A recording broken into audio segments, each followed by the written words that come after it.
do the presentation about the Darwinian revolution, unveiling the evolutionary path of historical process. So we start about the life of Charles Darwin. Overview of Charles Darwin life and background.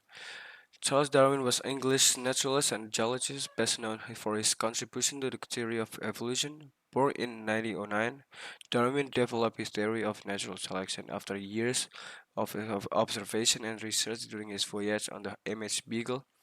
His groundbreaking book on the origin of species, published in 1859, presented his theory to the world and revolutionized the field of biology. So we come off the overview of Darwin theory of evolution, an introduction to Darwin groundbreaking theory of evolution.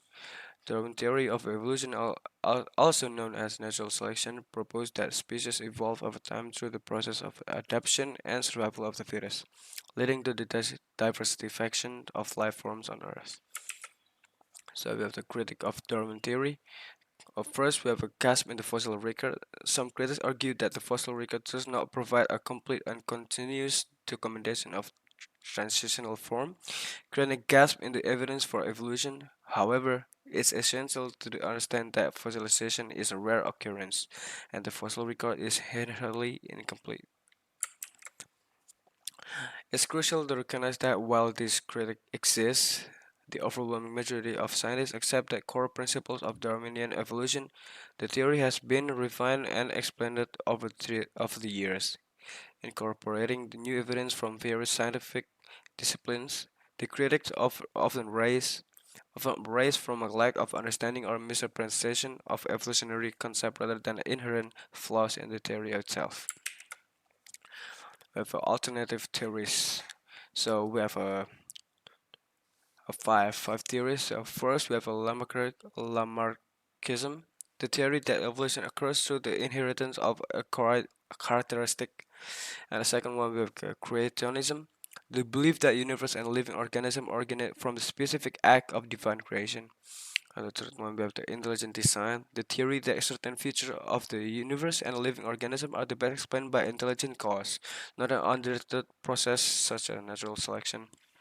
And with the fourth, we have a punctuated equilibrium, the theory that species evolve in rapid bursts of change followed by long periods of stasis.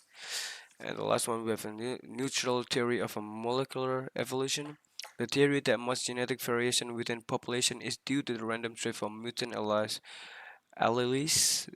that are selectively neutral.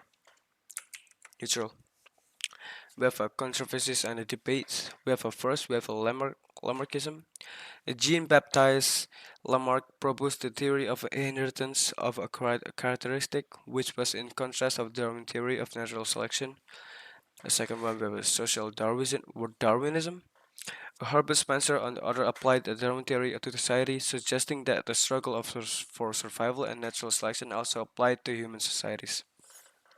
And the third one, we have a creationism. Some ritualist group reject Darwin theory of evolution and instead believe in the ritual interpretation of the creation story in the Bible.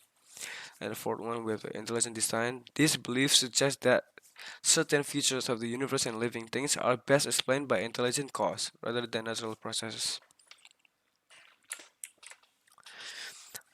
We have application of the historical event. First, we have examining Darwin theory of evolution, the context of historical event, exploring how natural selection and adaptation can explain historical change and developments.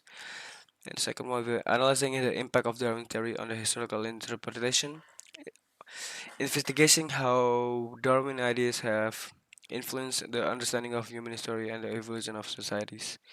And the third one, we have critically evaluating the applicability of Darwin theory and specific historical event, assessing the strengths of a limitation of using evolutionary concept in the interpret historical process. And last one, we have exploring alternative theories that is perspective in understanding historical event, considering other frameworks and approaches that complement or challenge Darwin theory in historical analysis. We have a interpretation and analysis of the historical data. We have a Darwin theory of evolution. Darwin theory of evolution to interpret and analyze the historical data. And second one, we have biogeography. The distribution of species across the different continents and islands align with evolutionary expectation. Historical data on the geographical distribution of the plants and animals have revealed patterns consistent with common ancestry and adaptive radiation. And third one, we have embryology. Comparative embryology has provided historical evidence supporting evolution similarities in the early developmental stage of different species, such as shared in ancestry and accommodation. And the last one, we have homologous structures.